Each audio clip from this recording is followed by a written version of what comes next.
गणपति महाराज की जय।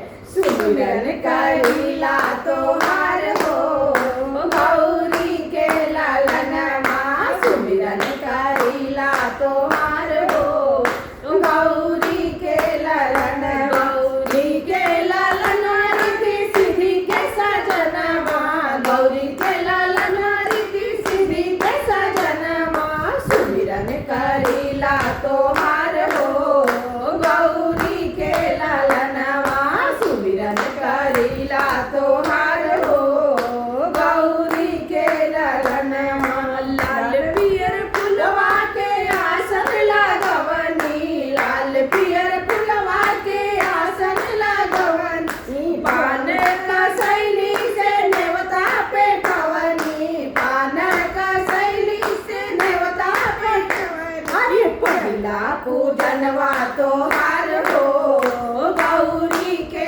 ललनमा, पहिला पूजनवा तोहार हो गौरी के ललनवा, सुमिरन करीला तोहार हो गौरी के ललनवा।